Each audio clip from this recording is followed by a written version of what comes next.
As we are now out of the first quarter of 2026, the majority of anime that came out during the start of the winter season has officially come to an end, and while it is by no means that big a deal, as most are just taking a break and will return in the next year or so, it is nonetheless kind of sad and unfortunate to see them go, especially for this season's lineup. After all, compared to previous other seasonal schedules, where we mostly get at least 3 or 5 standout good ones, the winter schedule in this year has easily been the most stacked, airing at least 9 must-watch anime seasons, and nearly all of them deserve to be called absolute cinema. Though some of these said seasons probably would have been more satisfying to watch without the useless fake fanbase causing all kinds of drama, but regardless, this marathon of anime series was still a great time to be in.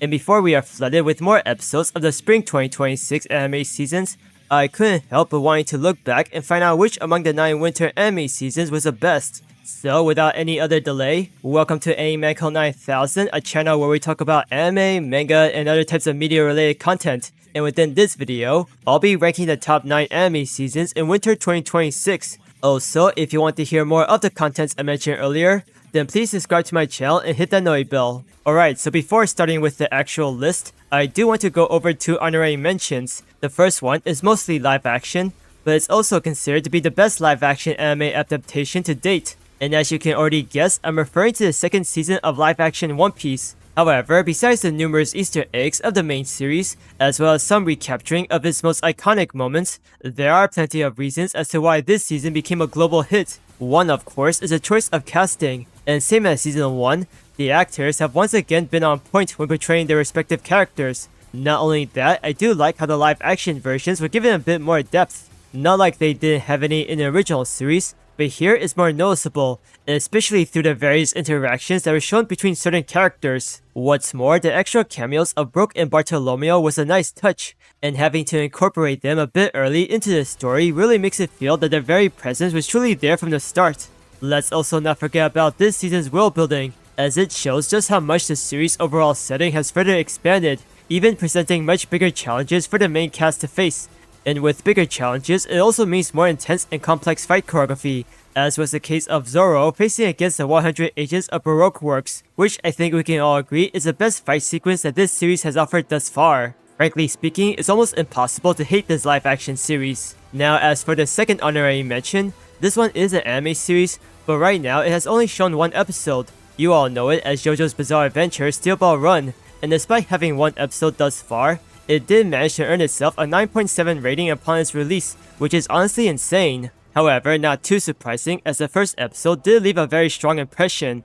Too bad it caused a bit of a fan war against Frieren fans, but let's not get into that. Anyway, after watching the first episode myself, I can understand how this season of JoJo became such an instant hit. And other than the stunning animation, what I like and find interesting about SBR is how it acts as a fresh start for the series as a whole. Of course, it still carries that same usual weird and bizarre energy that JoJo is known for, as well as containing certain elements and references that old JoJo fans can recognize and be familiar with, but at the end of it, the overall setting of SBR is basically a brand new beginning for the series. Thus, without the need to know too much about the previous 6 parts, new JoJo fans can easily get into the series just by watching this season in general.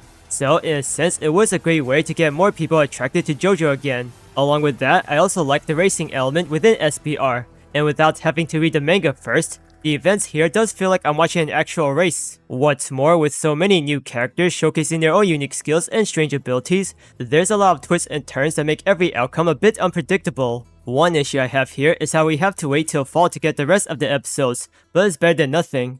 In any case, let's now get into the actual list, and starting at the very bottom is Trigun Stargaze. Now, unfortunately on my part, I've only seen a handful of the series' first original episodes. However, based on those said episodes alone, I can somewhat tell that even though this season tries to resemble more closely to its predecessor, especially this time by having the MC Vash switch back to its iconic spiky hairstyle, it's still not on par with the classic OG. Having said that, I will say that Stargaze is a major improvement over Trigun Stampede, and while the overall plot is just as rather flawed, as some events were kind of rushed, and the conflicts that were shown in this season remain unresolved even at the finale, it does nonetheless provide us a compelling story, even giving us complex character development and way more emotional impact. Moreover, the 3D animation still continues to be one of the remake's biggest highlights. Of course, personally, I'm not that supportive of 3D style anime, but the use of 3D cinematography and dynamic camera works here does make the fight scenes more fluid and very stunning to look at. Plus, unlike most 3D anime, this one deserves some credit for still having the best and most vivid character expressions. Like, you can actually see and feel the emotions that are coming out of each character. Also, if I have anything else to say, at least Stargaze didn't also end on a depressing note, so it's best that this remake ends here. Now, coming on top of Trigun is the second season of Chained Soldier, and full disclosure, this series is for the most part made for Gooners, though I guess I don't need to tell you that if you watch Season 1, and same as the first, Season 2 has a lot of explicit use of fan service, but if that's what most of you are here for, then who am I to judge? Especially since we're getting more potential waifus in this latest season. That said, the amount of fan service is not the only thing that makes this series worth checking out, as it does balances itself out with the right amount of action sequences. And thanks to the seemingly improved animation, I do find the second season just as entertaining. Additionally, it's always a great welcome to see more of the MC's various slave forms, as well as their abilities and what he can do with them. One other thing I will say about the second season is that I think it did good in further revealing how much of a big threat the 8 Gods of Thunder are, or at least with one of them, as she was giving the main cast a lot of trouble than one would think, and quite frankly it is needed, as the season's final events also tells you how dangerous the rest of the series' main bads are, and showcase the kind of challenges the main cast have to later on face.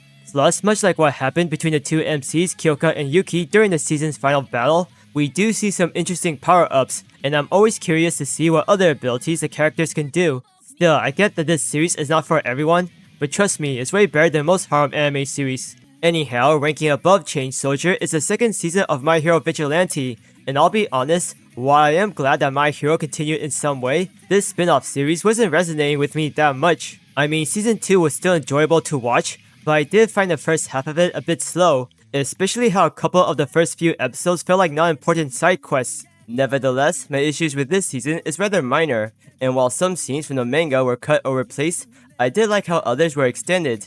Although I'm not sure if they are actually needed, they do allow the second season to have its own fair share of great moments as well.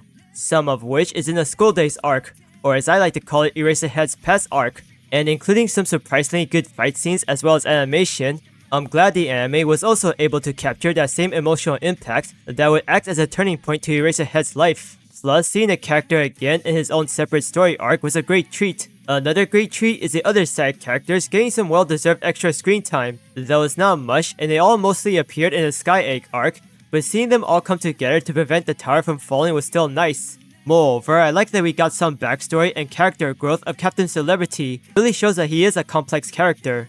Above all else, it was also nice to see Buff All Might acting as a symbol of peace once more, so there is a bit of nostalgia in this season. One last thing I also want to add is how the fight between Knuckle Duster and number 6 was incredibly well animated, and with that being the season's big finale, here's hoping we get a third season. On a related note, here's another series that also went through a second season. You all know it as Hell's Paradise, and I think I can speak for almost everyone here that we are glad to have finally gotten a new season. Too bad it had to end on another cliffhanger, but at least the anime didn't rush towards the ending, so there could be more content to enjoy. But putting that aside, I frankly don't know where to begin saying how good this season was. Though I guess to start with, I did find this season in question a bit more engaging than the first. One reason is because the stakes are much higher than ever, as the Vanguard party have now entered the heart of enemy territory. Of course, no one within that party died this time around, as they all survived towards the next possible season. However, having to face against the series' main bads, the Tenzin, did make the task of retrieving the Elixir of Life more difficult. And with a third party coming in to potentially kill the group, you do get this sort of sense that things could go wrong at any moment, thus raising the tension even higher. Also, to match that said tension, I like how the fight sequences have become more intense, and thanks to this season's seemingly enhanced animation, the movements of each character look a lot smoother and dynamic, making the fights even more satisfying to watch than what was shown in Season 1. Not only that, I also like how those same fights remain somewhat grounded, relying less on power-ups, and more focused on teamwork as well as effectively using what tools they have to beat the Tenzins. Along with those, it was great to get some additional context involving the power system known as Tau, further revealing its own complexity. Now let's hope we get some announcement for Season 3. Halfway up the list, I think it's quite fitting that the second half of Fire Force Season 3 would be placed in the middle.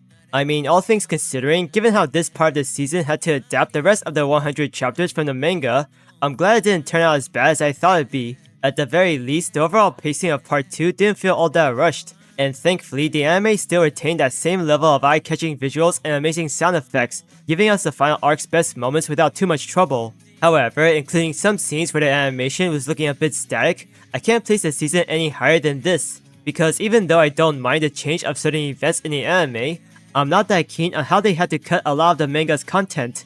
Of course, most of those content have no importance, but some do help with the build-up of each event, and once taken away, some said events feel a bit downgraded. One such a case is a fight between Arthur and Dragon, and I won't deny this famous conflict was able to look just as good in the anime, but I feel that the manga version was still a lot better. Like, in addition to being longer, the event in the manga truly captures how chaotic the series has gotten, almost as if it was breaking the realm of realism, as well as pushing the boundaries of being absurd and epic. In contrast, within the anime, it didn't have the same impact, and it could have gone better if it was split into 2 parts. Regardless, as the series' biggest highlighted event, the anime did manage to deliver Arthur's best shining moment, so I can't complain too much. Same when the MC Shinra went into literal god mode and revealed that he's responsible for creating the world of Zoider, which by the way was nicely built up to, and leaves a lot of possible opportunities to explore. So yeah, the final season in some way did do the series justice, and if we're lucky, hopefully for a remake of Zoider. Finally, we've made it to the top 4, and I'll be honest, this part of the list was tough to make. Heck, I almost couldn't decide which season to place on top of the other. But if I had to put any of them in what is to be 4th place, it would be Sentenced to be a Hero. After all, since the start of its first 1 hour long episode, this dark fantasy series has caught many anime fans by surprise.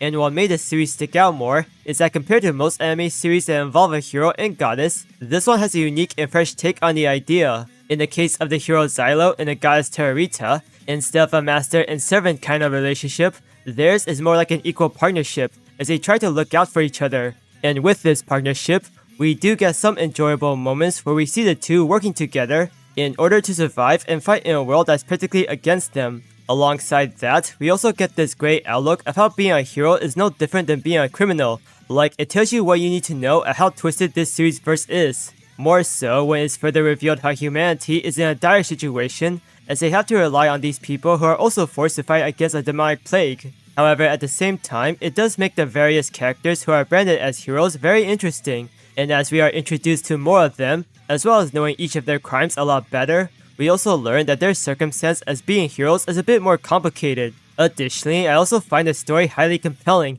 especially as you see more of the hidden conspiracy that was going on from the start, and with that, it makes you wonder how the heroes are going to overcome such large hurdles. Lastly, I can't forget to mention how incredible the animation was. Like, the amount of framing and camera works was beyond cinematic.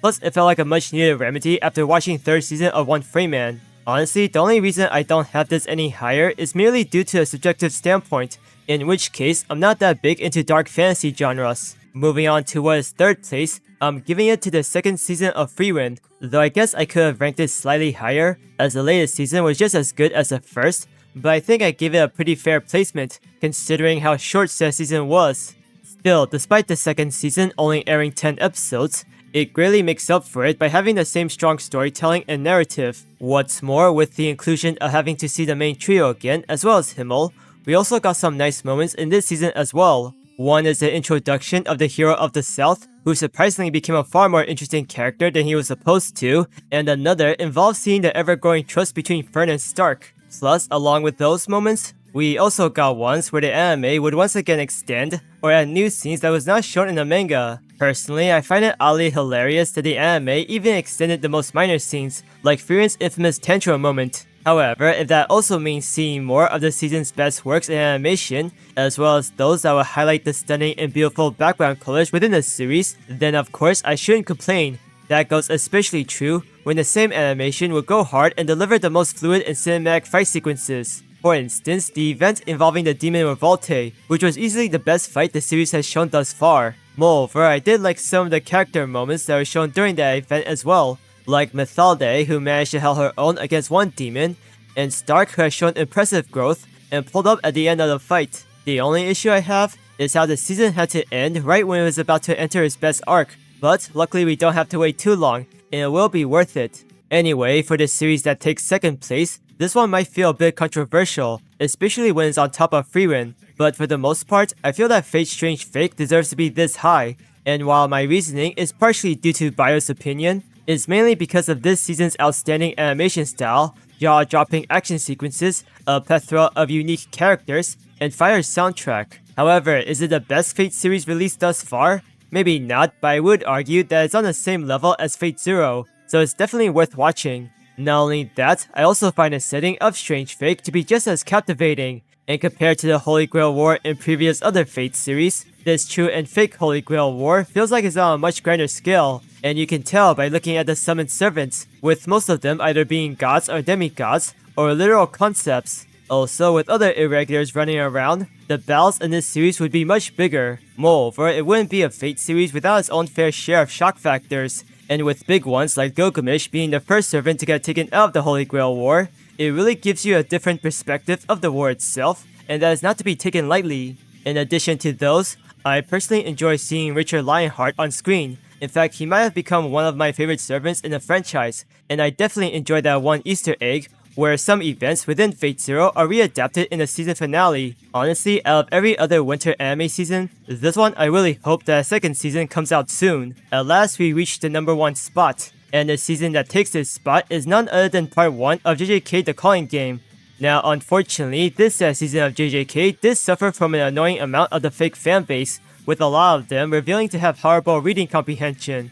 However, once you are able to look past those types of headaches, you can clearly see why part 1 of The Calling Game is the best season that JJK has offered thus far. And despite the overall complex writing at this point, such as the explanation of The Calling Game, which I'm sure many fans are still trying to wrap their heads around, the high quality animation as well as the visually intense battles have without a doubt lived up to the season's hype. One such a case is the event where Maki went full Itachi on the Zeni clan. Although it did spark a lot of controversy among the Eastern and Western fanbase, I still think the animation made this event so much better than in the manga, especially with the Kill Bill reference, and the moment where Maki would one-shot Naoya in great satisfaction. Then there's a fight between Yuji and Higuruma, which also looks better in the anime thanks to some extended scenes provided by one animator, and along with how the anime would showcase more of the latter's skills and strength as a newly appointed sorcerer, I think the extensions did Yuji some justice too. In fact, compared to the manga, I noticed how the MC is doing a bit more in the anime version of this arc, and even though he still gets overshadowed by other characters in said arc, at least the extra screen time makes Yuji still feel relevant. Finally, last but not least is the Sendai Colony event, by far the greatest fight sequence that MAPPA has adapted, absolute cinema I should say. Like, this was a perfect way to end part 1, and I love how it felt like we were watching a movie as the camera follows each character. Moreover, the amount of new scenes really does well in highlighting Yuta's abilities, as well as the abilities of the other sorcerers who went up against him. And of course, I can't talk about this event without also mentioning how perfect the 3-way clash of the main expansion was done here. Really glad the anime was able to get this right. Not sure how part 2 is going to top this fight, but I'm sure MAPPA will find some way to not make it look like one frame man. Alright, that's basically it for this video. It took me way longer to make this than I wanted, but I had to re-watch some seasons in order to make the rankings as fair as possible. Still, let me know your thoughts about this ranking list, and tell me which is your favorite season by leaving a comment down below. Thanks for watching, and don't forget to like and subscribe.